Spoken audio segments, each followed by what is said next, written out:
Alright, ladies and gentlemen, I am here on the show, and I'm here to talk about Monday Night Raw. December, what's tonight? December 8th, 2025 show. Just 5 days before John Cena wrestles his final match in Washington, D.C. at Saturday night's main event. His opponent, who we know, obviously, Gunther, who won the last time is now John Cena tournament on Friday, will take center stage Monday night on Raw. Gunther to address John Cena.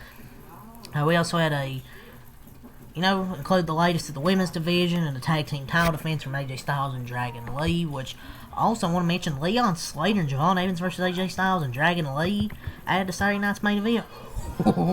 That's going to be a banger. But Mr. Levesque better add some more matches. Better be adding another match to Saturday's card. Don't stop at 4 matches, Mr. Levesque. Add another match to that show.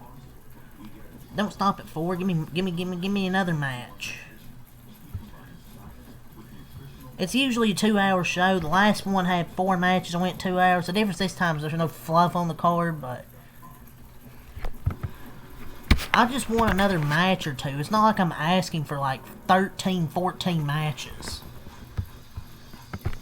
Just add another match or 2. 4 is fine, but I kind of want to see another one. But, fine with 4, I guess. Especially since John Cena is likely to have an hour at minimum. So that's fine. But I would like to see another match. But from what they have right now, it's a pretty good Saturday night main event card, man.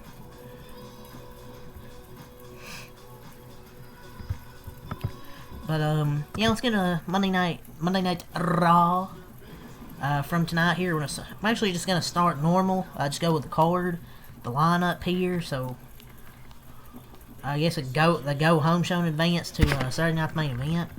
So, announced in advance were Gunther appearance, Stephanie Valkyrie appearance, Lyra and Roxanne, World Tag Team Championship match between AJ Styles and Dragon Lee versus the War Raiders.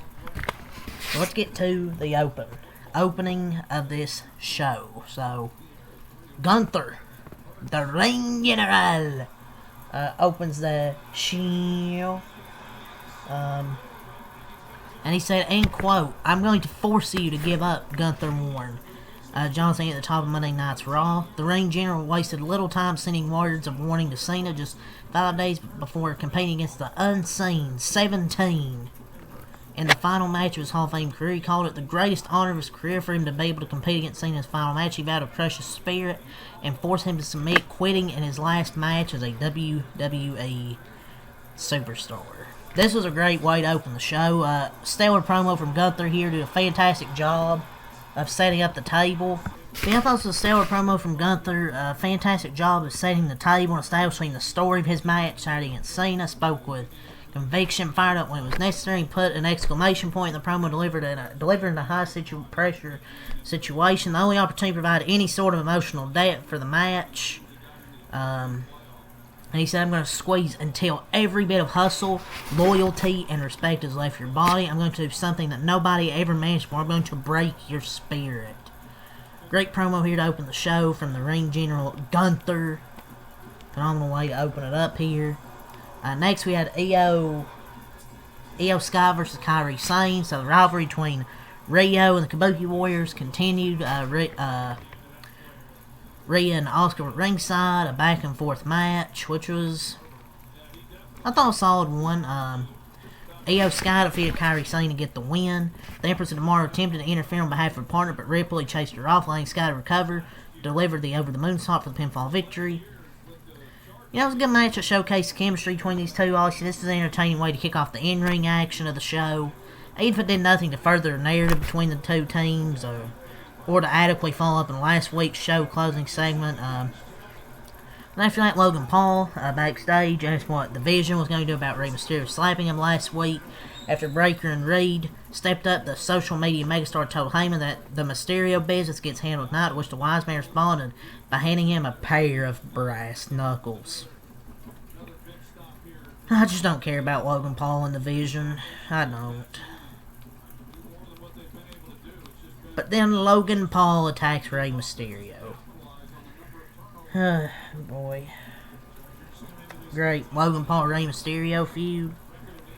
So, Rey Mysterio, he made his way to the ring for a scheduled match with Finn Balor, but Logan Paul attacked, leveling him from behind when he tried to lay the Hall of Famer out with a pair of brass knuckles. Mysterio cut him off repeatedly. Does until the unknown assailant from the Survivor Series War Games, clad in black, and left Mysterio lying with another curb stomp. As security chased him off, Logan finally cold caught his rival, only for L.A. Knight, to make the save. Frustrated over his own recent disappointments, Knight challenged Paul to a match for tonight. So, looking forward, could a Knight loss to Logan Paul further descend him to frustration, anger, potentially setting the stage for a heel turn tonight? Maybe we'll fight. Maybe they could be going this way. I don't know. This is one way to bring several moving pieces together, though, in this segment to put Knight in position to remain a significant contributor to the show. Even after his defeat at the hands of Gunther Friday night, he was fire on the mic, cutting a short and sweet promo that meant as much as anything he said in recent week. But once again, this masked man here. Are they really gonna wait? I mean, I still think it's Austin Theory, but at this point, I don't know. It's just, do they have to keep dragging this out? Like, why do we have to wait till what? I guarantee you they're gonna wait till January 5th. At the 1 year Netflix whatever show anniversary, where the fuck.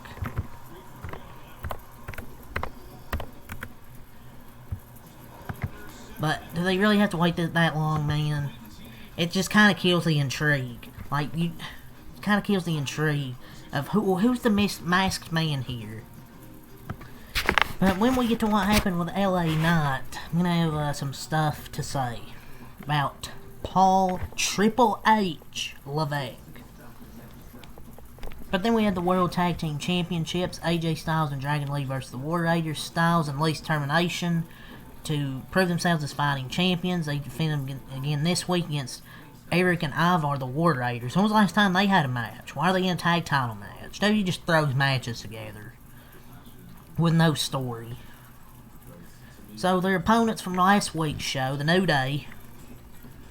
Stop with the New Day stuff, it's old. From ringside. So the champions start off hot. Challengers were able to seize control throughout the commercial break. Hot tag from Styles Lee sparked the comeback with strength. Eric and Ivar proved to be unstoppable. Styles made the save. Bray at the pin. Moments later, caught Ivar with a phenomenal forearm for the pinfall victory. After the match, New Day and Grayson Waller. Just, this act's so dead, man. What? Just do away with this. They confront the champion until the Usos. The Usos have a big-ass announcement to make, Jimmy said before revealing that they're back in the tag division. Jay vowed to bully the rest of the division, then issued words of warning to the New Day before laying them out, staring down the champions. Styles and Lee defeated the War Raiders here. This match was a ton of fun and a casual matter. The Viking Raiders, War Raiders, what the hell you want to call them, are a pretty damn good tag team. And can work with any tandem, with any style, especially like Dragon Lee and AJ Styles. Scored the victory. The Usos returned to the tag team division is huge and should go a long way injecting some much needed life in the tag division, with Styles and Lee clearly not a long-term tandem, and the Usos being back as a tag team, they're just much better as a tag team. Stephanie cut a promo. She joined Jackie Redmond in the ring for a promo when she discussed what is next for the Women's World Champions. She name-dropped Rhea Ripley, Bayley, Natalya, Io Sky, and Nikki Bella before the latter interrupted. She expressed her desire for a rematch, but before anything came out of it, Raquel attacked, sending Bella face first into the ring post. She confronted the champion, told her to name the time and place, and vowed that she would be there. Rodriguez has every reason to be angry at Nikki Bella and prevent her from jumping the line again, since the Hall of Famer was instrumental in costing her the Women's World Championship against Stephanie on a recent episode of Raw. Her re-establishing herself as a singles title contender opens the door for Liv Morgan to slot into her position as Roxanne's tag partner, adding, I guess, some drama to that story. But Stephanie and Raquel could be a really damn good match. I'd rather see that than see Nikki Bella again. But yeah, I thought this was a pretty good segment, and right on schedule, Morgan explained to the Prodigy backstage that if Rodriguez is challenged for the singles title, they will be competing for the tag team titles. So next chapter, that Judgment Day tension is going, is probably getting underway. Lyra versus Roxanne. Solid match here. Another strong effort from two of the most gifted young stars in the division, but the story implications here are good as well. Morgan continued to feign support for Roxanne, aiding her to victory while everyone waits for the other shoe to drop and the former women's world champion to attack her. Didn't happen here, but I'm sure it'll happen at some point. Another vignette aired of Maxine training with Natty, this time getting the best of her and applying an ankle lock. But yeah, that happened here. I thought it was a solid match. Roxanne defeated Lyra. LA Knight versus Logan Paul. Logan Paul defeats LA Knight. Another solid match in the line of them tonight. This one gave fans what they wanted, not beating up Paul, but provided drama in the form of the unknown assailant once again interfering on behalf of the Vision. While we don't know who it is, obviously he'll be linked to the heel faction.